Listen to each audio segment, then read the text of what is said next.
Hi students. Har'as viidiyoo biraatti walitti deebinee jirra. Viidiyoon inni har'aa grade 10 geography unit 1 isiniif qabadhee dhiyaadhee jira.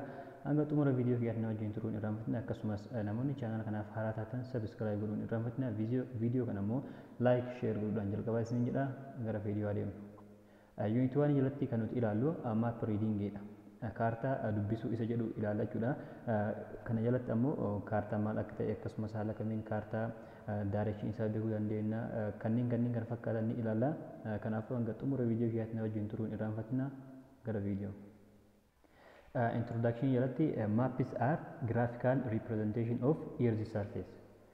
Kaartaa jechuun graphical representation fuula lafaati jechuudha. Bifa graafikaalitiin fuula lafaa kana maal godhuudha represent godhuudha ibsuudhaaf bakka bu'uudhaaf kan nu gargaarudha jechuudha. They give a bird's eye view of features of the Earth's surface. Fuula lafaa kanaaf ilaalcha akkamii kennaniifi akka ilaalcha ija shimbiraa yookiin ammoo akka allaattii wayii gubbaa irraa gadi ilaalaa jirtutti fakkaata jechuudha ilaalchi isaa. As you learned in grade 9 they are used for many purposes. Akkuma kutaa 9 keessatti barannetti kaartaan kun maaliif nu gargaara? Wantoota garagaraatiif nu gargaara jechuudha. And are especially effective devices for recording and communicating information about our environments. Akkasumas isaan kunniin maaliidhaaf nu gargaaranii? For recording and communicating. Record gochuu fi akkasumas communicate gochuudhaaf information akkasii nuuf kennuudhaaf nu gargaaran jechuudha. About our environment. Waa'ee naannoo keenyaa record godhuu fi akkasumas communicate godhuudhaaf information akkasii nuuf kennan jechuudha. This unit focuses on maps that present physical features of the world. Unity kana jalatti ammoo kan irratti xiyyeeffannu focuses on maps that present physical features of the world. Kan kaartaa kam irratti xiyyeeffannaa? Kaartaa waa'ee addunyaa bakka bu'u physical features addunyaa kan bakka bu'u irratti xiyyeeffannaa jechuudha. You will learn how to read maps that show where places and things are located, indicate height and the depth of features on the earth. Kaartaa kamii barannaa? You will learn kan asirratti barattu ammoo how to read maps kaartaa akkamiin dubbisnaa jechuudha. Show where places and things are located. Kaartaa akkamii?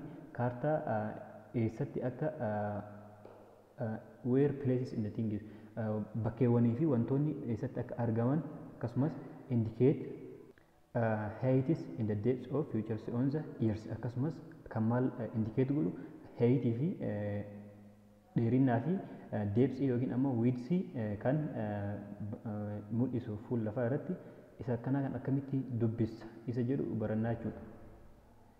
To use maps effectively you must be able to read them easily. Kaartaa seeraan fayyadamuudhaaf maal ta'uu qabda? Dirqama kee seeraan dubbisuu danda'uu qabda jechuudha. Karaa salphaa ta'een easily karaa salphaa ta'een dubbisuu danda'uu qabda kaartaa. In other words, you must be map literate. Kanaafuu maal ta'uu qabda? Map literate ta'uu qabda jechuudha. Kaartaa nama dubbisee danda'u karaa salphaa ta'een nama akkasii ta'uu danda'uu qabda jechuudha. This unit will teach you many skills you need to read maps. For example, you will learn how to use the following information that maps present. Fakkeenyaaf maal fa'aa barannaa? Akkamitti akka informationiiwwan kunniin maappiin kun informationiiwwan kanneen bakka bu'u. Fakkeenyaaf locationii bakka argama wanta tokko, distance and direction between locations. Fageenyaa fi akkasumas kallattii locationii yookiin argamoota jidduu jiran. Relief or elevation which indicates the third dimension on a two-dimensional plane. Akkasumas relief which indicates third dimension kan third dimensionii lamarratti on a two-dimension plane. Two-dimension plane kanarratti third dimensionii kana relief kan jennu. As you learn to read maps, you will also learn more about skills. Ammas akkuma kaartaa dubbisuu baratte ammas maal baratta? Skillii kaartaa kanaa baratta jechuudha. You will also learn more about skills. Waa'ee iskeelii kaartaa kana seeraan barataa. As you learned in grade 9, scale is the ratio between distance or area on a map. The corresponding measurement is on the surface of the earth. Scale jechuun ratio maalitiin between two distance or area. Ratio areaawwan lama jidduu yookiin ammoo fageenya lama jidduu jiru on a map kaartaa irratti jechuudha. Scale jechuun isa akka isaniin. And the corresponding measurement on the surface of the earth. Okay, may direction ilal. Direction on maps. Identification of direction. The science of direction goes back to human earliest observation of nature, especially stars and the winds. Science in waa'ee direction kana gara duubaatti yeroo jalqaba ilma namaatti yookiin ammoo humans earliest sanitti nu deebisaa jechuudha. Observation of nature kan isaan ittiin neecharii uumama kana ittiin hubatanitti nu deebisaa, especially stars and the winds. Keessattuu waa'ee star yookiin urjii fi winds bubbeetti nu deebisaa jechuudha. For example, imagine an Ethiopian farmer of those days waiting for a wind to blow off the fine chaff of grains during harvesting. Qonnaan bulaan Itoophiyaa imagine inni kun yaadiidha. Those days yeroo sanitti yeroo duraanii sanitti waiting for wind to blow akka bubbeen tun bubbistu eegaa jechuudha. Of the fine chaff of grains during harvesting. Yeroo harvesting irra jirutti maal eegaa karaa bubbeen ittiin bubbistu yookiin ammoo akka bubbeen tun bubbistu eegaa jechuudha. The farmer looked in the direction from which he or she hoped the wind could come. Farmeriin kun garam ilaalaa looked in the direction kallattii bubbeen tun irraa bubbistu ilaalaa jechuudha. Yookiin ammoo kallattii isiin ittiin dhuftu. When the wind came, the farmer gratefully named it after its source. Erga bubbeen dhufte booda farmeriin kun haala kamiin neem godha after its source. Isa sana after its source erga source isaa maddi isaa san booda maal godha maqaa isaa kennaaf jechuudha. Like yadaga nafaas. Yadaga nifaas jedhee haala kanaan maqaa kennaa jechuudha yookiin ammoo yakollaa nifaas jedhee maqaa kennaaf. Sometimes place names are associated with winds. Yeroo tokko tokko maqaan bakkaa maal wajjin hidhata qaba? Windii wajjin, bubbee wajjin hidhata qaba jechuudha. For example, the provincial capital city of Gayant in southern Gondar is known as Nifas Maucha or source of wind jedhamee beekama jechuudha. Kan eessatti argamu capital city Gayant in southern Gondar. Southern Gondariin keessatti kan Gondar kibbaa keessatti kan argamtu maal jedhamtee beekamti? Nifaas Maucaa jedhamtee or source of wind jedhamtee beekamti jechuudha. Madda bubbee jedhamtee beekamti. Kanaafuu haala kanaan maalirratti windii irratti hunduuni maqaa kennuufii dandeenya jechuudha. Landmarks are important aids to people who are traveling in a new environment. Landmarksiin kun maalidha? Important aididha jechuudha. Gargaarsa baay'ee important ta'edha. Nama maal ta'aa jiruuf traveling in a new environment. Nama environment yookiin ammoo naannoo haaraa wayii keessa deemaa jiruuf landmarksiin kun maalidha? Important aididha jechuudha. A landmark is an object that is easily seen from a distance. Landmark kan jennuun bakka akkamiiti? Bakka easily seen from a distance. Fagoo irraa karaa salphaa ta'een ilaalamuu danda'uun landmark jennaan. We use landmarks to help us remember where things are and we try to remember their appearance in the locations in order to avoid getting lost. Landmarksiin kun maaliif nu gargaara? remember where things are. Wanti wayii eessa akka jiru beekuudhaaf nu gargaara. And we try to remember their appearance. Akkasumas appearaansii wanta sanii yaadachuudhaaf yookiin ammoo bifa wanta sanii yaadachuudhaafis nu gargaara jechuudha. And the location in order to avoid getting lost. Akka wanta wayii nu jala hin badneefis location isaa beekuudhaafis location beekuudhaafis nu gargaara jechuudha. Akka location nu jala hin badneef bakki nuti argamu.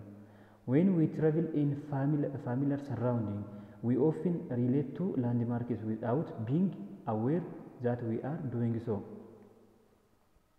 Yeroo ammoo bakka baratamaa ta'e wayii keessa surrounding deemaa jirrutti we often relate to landmarks without being aware that we are doing so. We often relate to landmarks.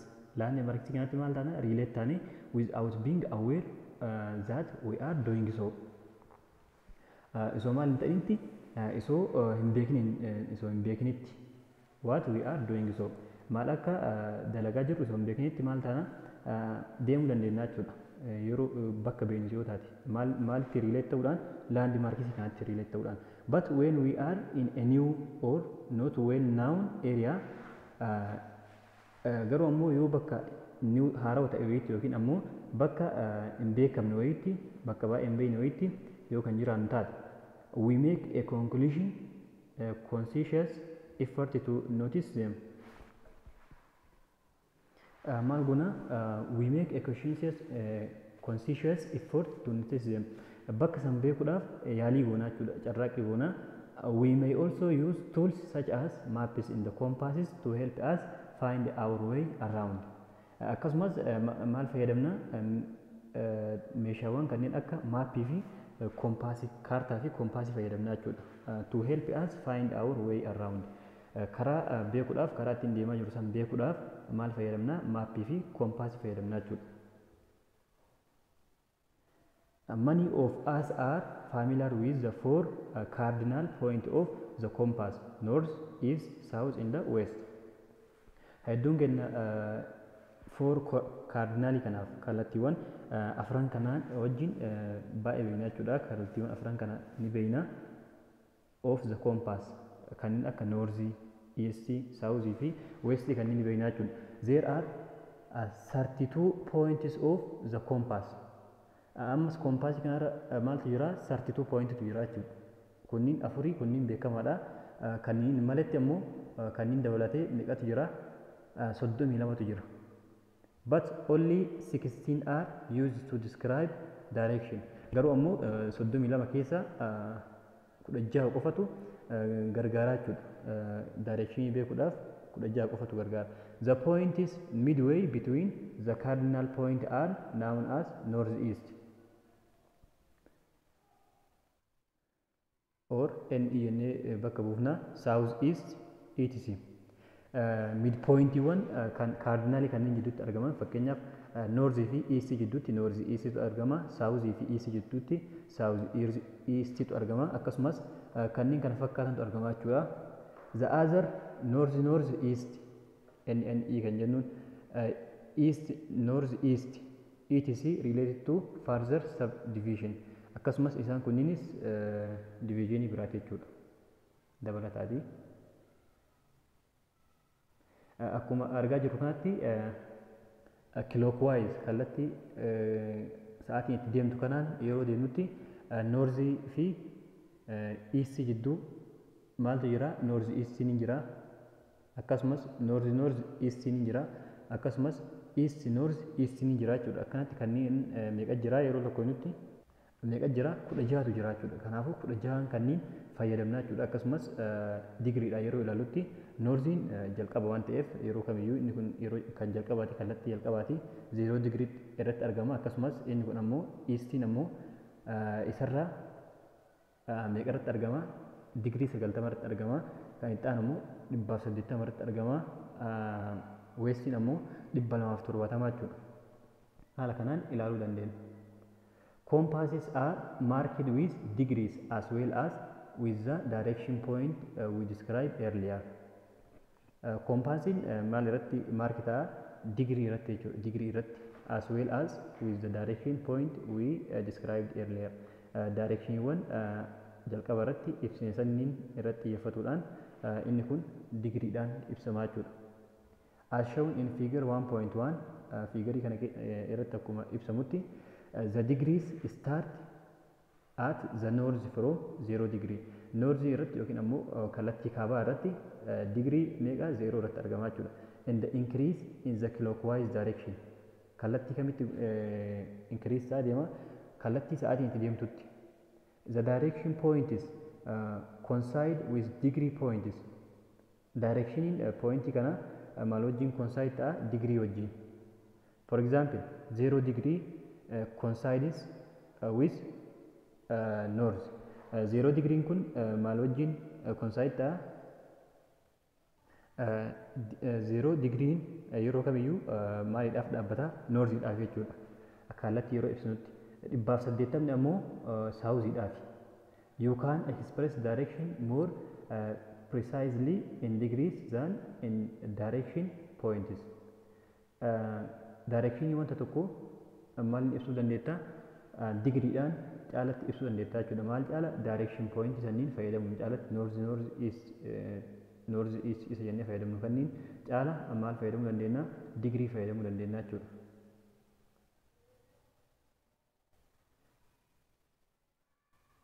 Measurement of direction in the bearing.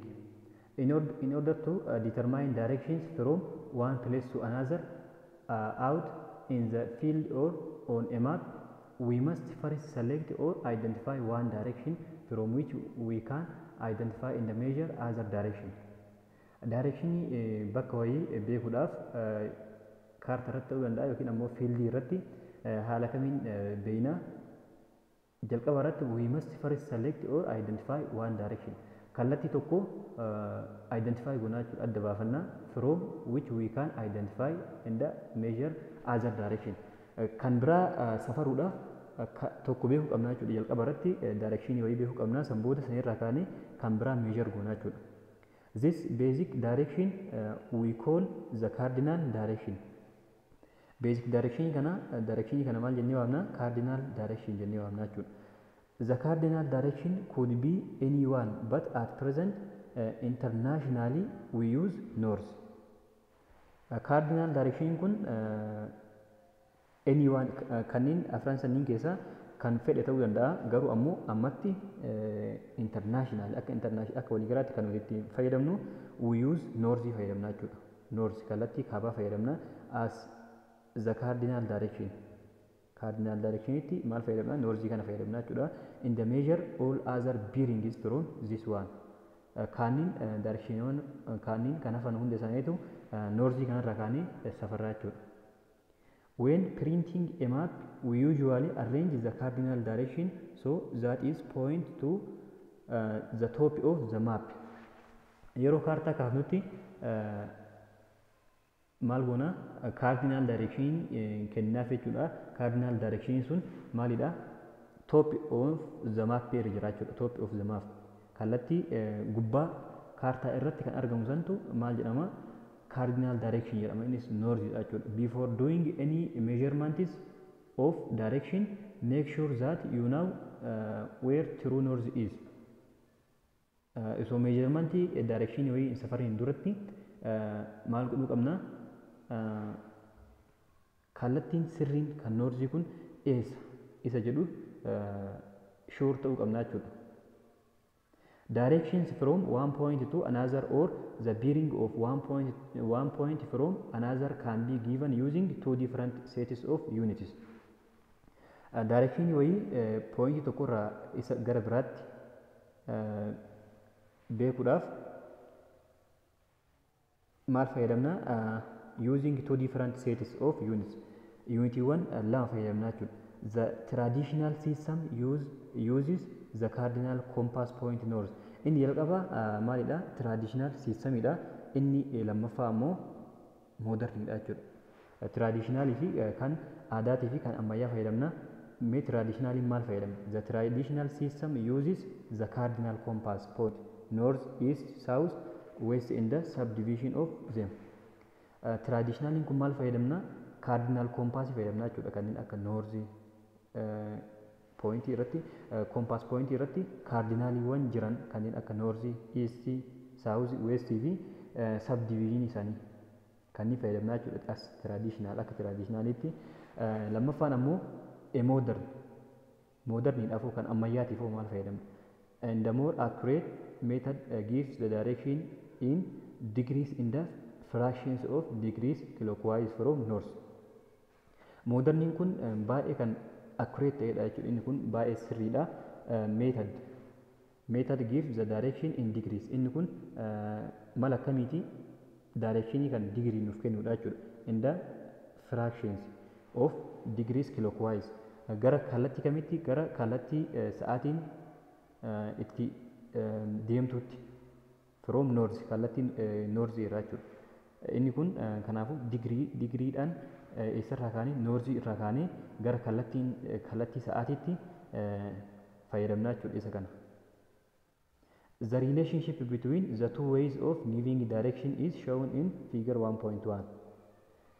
Relationshipiin hariiroon bu'uuwwan kanneen traditionalii fi modernii kana gidduu jiran haala kamiin kennamanii jiranii figure 1.1 irratti kennamanii jiranii jechuudha. Akkuma jalqaba ilaalaa turretti digrii fi akkasumas maaliin ilaalee jirra noorzi saawuz, noorzi east isa jedhu kanneen ilaalee jirra. Kanaafuu fiigarii isin irra deebisanii ilaaluu dandeettanii riileeshnshiippiin isaan lamaan jidduu jiru isa san ta'a jechuudha. Figure 1.2 shows you how to determine the directions in the bearing on maps.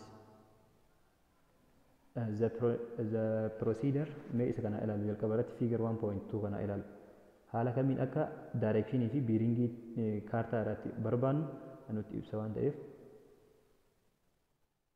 1.2 isa kana jechuudha. Isa kanarra haala kamiin kallattii beekuu dandeenya mee haa ilaallu.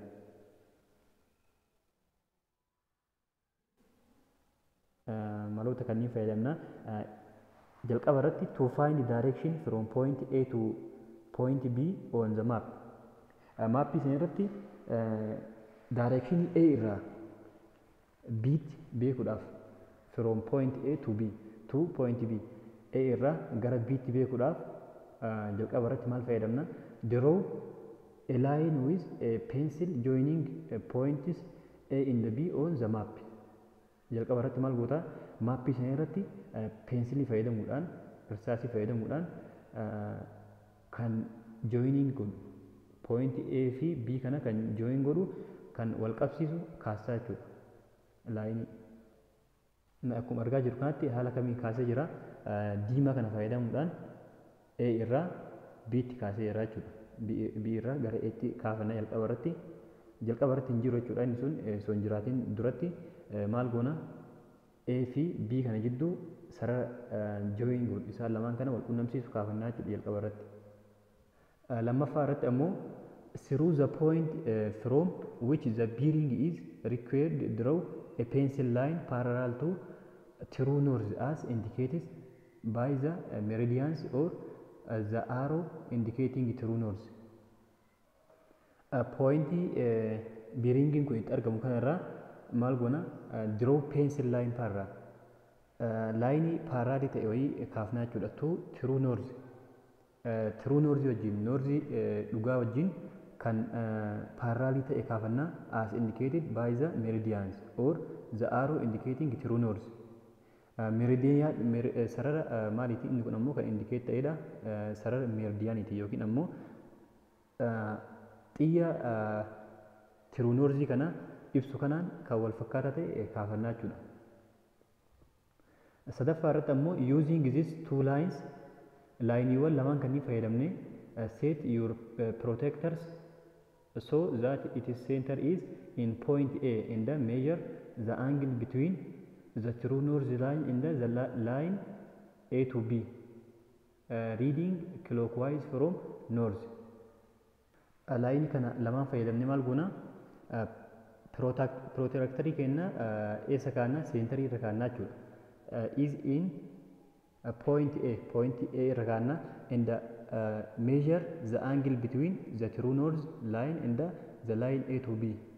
San booda maal safarraa true north kanarraa hanga line AB sanitti aangilii jiru safarraa jechuudha. Reading clockwise from north irraa kaanee northiin 0 degreedha. Isarraa kaanee gara clockwise'itti maal goona safarraa jechuudha.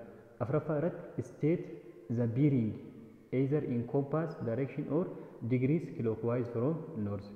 Sanbooda maal goona dhuma irratti bearingii kana haala kamiin ibsuu dandeenya yookiin compass direction fayyadamne yookiin ammoo degree fayyadamne ibsuu dandeenya jechuudha. Haala kanaan akkuma argaa jirrutti aansarii isaa haala kamiin kaa'ee jira. The direction from A to B. Direction A irraa gara B tti kun A irraa hanga B tti jiru kun is yeroo safarutti jechuudha 135 jechuudha. 135 or point B bears 135 degree from A. B'n tuni yookiin akkamitti argamte jennee ibsuu dandeenya. Digirii 135 irratti argamte jennee ibsina jechuudha A irraa. Lammaffaa irratti point B is roughly south east of A or point B bears south east from A. Inni kun maalidha yoo digiriidhaan ibsinedha. Inni lammaffaa immoo pointiin B'n kun garamitti argama? South eastitti argama jechuudha. South east. Kibba bahaa isa jennuun san jechuudha. Kibba bahaatti argama. Maalirraa? Point A irraa yookiin ammoo maal jennaa? Point B bears south east from A jennee haala saniin ibsuu dandeenya jechuudha. Kanaafuu pirootaraktarii meeshaa ittiin safarru qabaatuun dirqama ta'a jechuudha. Isa kana beekuudhaaf. The direction of a line from one point to another can be given in terms of compass direction. Directioniin laayinii tokko poointii tokkorraa gara tokkotti kan deemu haala kamiin kennamuu danda'a? Terms of compass directioniidhaan kennamuu danda'a jechuudha. Compass directioniidhaan. In figure 1.3 for example 1.3 kanarratti jechuudha.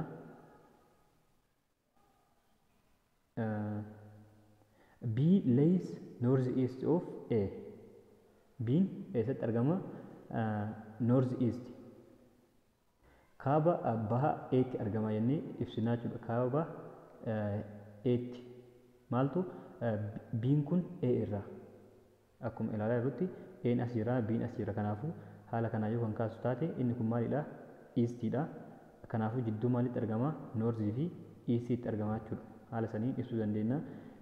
And conversely A lays south west of B. A'n ammoo eessatti argama jennee ibsina? Kibba dhiha B'tti argama jennee ibsina jechuudha. Isaan ammoo haala kamiin ibsina? Ammas isa haala kanaan kaafachuu dandeenya. Kallattiiwwan afran kaafachuu dandeenya jechuudha. Inni kun maalidha? Saawuzii. Inni kun ammoo weestidha jechuudha. Kanaafuu jidduu kamitti argama? Weestii fi saawuzii jidduutti argama jechuudha. Haala saniin kaafnee ibsuu dandeenya. We may also describe wind direction in terms of compass direction. Akkasumas maal ibsuu dandeenya? Kallattii bubbee compass direction fayyadamnee ibsuu dandeenya jechuudha. Compass direction kan jennuun north east south west north east south east kan jennuun kanneen akkana kanneen jechuudha. Look at figure 1.4. Figure 1.4 ilaala jedha mee haa ilaala. Isa kana jechuudha. Look figure 1.4. B lays north east of A. B'n eessatti argama? North east of A tti argamaadha. A irraa B'n garamitti argama? North east. Haala kamiin kaasnaa isa kana? Haala kanaan kaasuu dandeenya. Inni kun maalidha? Eastidha jechuudha. Kanaafuu north east of A tti argama jechuudha B'n. Therefore the wind blowing from B to A is called north east wind. Kanaafuu bubbeen B irraa gara A tti bubbisaa jirtu maal jedhamtee waamamti? North east jedhamtee waamamtee jechuudha. Maaliif gara B irraa gara A tti waan bubbisaa jirtuuf kallattii saniin dhufaa jirti maqaa kennaaf jechuudha. Note carefully that wind direction is named after the direction from which the wind blows. Kallattiin kun haala kamiin kennama? Kallattiin bubbee kun maqaan isaa haala kamiin kennamaa fi directionii windiin sun irraa bubbisaa jirtuun ilaallamee kennamaaf jechuudha. Hanuma argaa jirruun inni kun B irraa gara A tti bubbisaatti, kanaafuu north east taate jechuudha. B'n north east irratti waan argamuuf. A direction indicated in degree is called bearing. Directioniin digriidhaan kenname. Digriidhaan yoo kan kennamu taate maal jedhama? Bearing jedhamee waamamaa jechuudha. The bearing of an object refers to its direction and a clockwise measurement of degrees from the zero line or 0 degree or north, which is the north direction. Bearing kun bearing of an object to its direction. Directioniin kun haala kamiin ibsama? Clockwise dhaan. Clockwise dhaan ibsama, akkasumas degreedhaan ibsama jechuudha. Inni sun degreedhaan ibsama. Measurement in degrees from the zero line. Zero line irraa ka'uudhaan haala kamiin measure goona? Gara clockwise deemuudhaan, gara kallattii sa'aatiin deemtu kanatti deemuudhaan ibsinaa jechuudha. Anti clockwise kan jennuun ammoo faallaa kallattii sa'aatii yoo kan deemu anti clockwise jennaani. Clockwise kan jennuun kallattii sa'aatiin ittiin deemtu kanaa jechuudha. Eessarraa ka'uudhaan isa kanas 0 degree irraa ka'uudhaan yookiin ammoo north jechuudha. 0 degree'n maal indikeetu godha? North directionidha. Mee isa kanaa ilaallu. N kun bearing of B from A is 16 degree. Bearing of B kun B'n kun argamni isaa A irraa digirii meeqa irratti? Digirii 60 irratti argama jennee ibsina jechuudha. Bearing of A from B is 240. N kun ammoo B irraa meeqa irratti argama? Isa kana haala kamiin ibsina? Jalqaba irratti isa kanan safarraa jechuudha. Yeroo safarutti kallattii kamiin deemna? Clockwise dhaan. Isa kana yeroo ilaalutti B'n achi jira, kanaafuu asirraa ka'uudhaan isa kana 0 dha waan ta'eef kanarraa ka'uudhaan yeroo deemnutti inni kun digirii 60, kanaafuu A irraa digirii 60 irratti argama jennee ibsina. B kanarraa ammoo A kana ibsuudhaaf inni kun north dha waan ta'eef kanarraa maal jennee kana 0 jennee kana. San booda yeroo deemnee asitti deebinu 240 ta'a jechuudha. 180 asirratti 180 ta'a. San booda inni kun meeqa dabalata? 60 yeroo dabalatu meeqa ta'a? 240 ta'a jechuudha. Haala sanii ibsina. Isa kan ammoo B irratti ibsuudhaaf bearing of C from A is 300 degree. C'n kun A irraa kan itti argamu. Isa kana garanti akkan safarre garanaan yeroo safaru anti clockwise ta'a jechuudha. Inni kun sirrii miti. Maal goona? Asirraa ka'uudhaan kallattii sa'aatiin itti deemtu kanatti deemtu. San booda C'n eessarratti argama? Sarara kanarratti argama. Kanaafuu hanga sarara kanaatti 300 jechuudha. Ammas bearing of A, N ammoo C irraa 120 irratti argama. N eessa jira? As jira. Eessatti argama? N asitti argama. C'n ammoo as jira. Kanaafuu inni kun north dha waan ta'eef kanarraa ka'uudhaan maal goona? Hanga bakka sarara N jiruutti deemna jechuudha. San booda yeroo safarru 120 ta'a jechuudha. Haala kanaan ibsuu dandeenya. In figure 1.4 kan amma ilaalle kana irratti jechuudha. The bearing of B from A is 16 degree. Bearingiin B kun A irraa meeqa irratti argama? 16 degree dha. Isuma jalqaba kana jechuudha kan A irratti ilaalle kana. Which is angle NAB. Inni kun ammoo angle kamidha? NAB dha jechuudha. NAB angle kamii? 60 asii ta'a jechuudha. Kan jidduu sanitti argamtu. Note that the bearing of C from A is not the smaller acute angle NAC. Since bearing are always measured clockwise from north. C'n kun ammoo bearing C kun A irraa kamiidhaan hin safaramu? NAC dhaan hin safaramu jechuudha. Maaliif? Since bearing are always measured clockwise. Clockwise waan safaramuuf garam safarraa haala kanaan clockwise safaruu qabna jechuudha. The direction of A from B and C from C respectively are called back bearing. Direction A kun B irraa and from C akkasumas C irraa maal jedhamee waamama? Back bearing jedhamee waamama jechuudha. A back bearing is obtained by adding or subtracting 180 to or from a forward bearing. Back bearing in haala kamiin argama? By adding or subtracting dhibbaa fi 80 kana eda'uudhaan yookiin ammoo hir'isuudhaan. Kamitti eda'uudhaan? Forward bearingidhaan. Forward itti kan deemuudhaan eda'uudhaan maal arganna? Back bearing kana arganna jechuudha. Focus mee isa kana ilaalu. Tokkoffaa irratti if a forward bearing is less than 180. Forward bearingin yookaan 180 gadi ta'u taate add 180 to obtain the back bearing.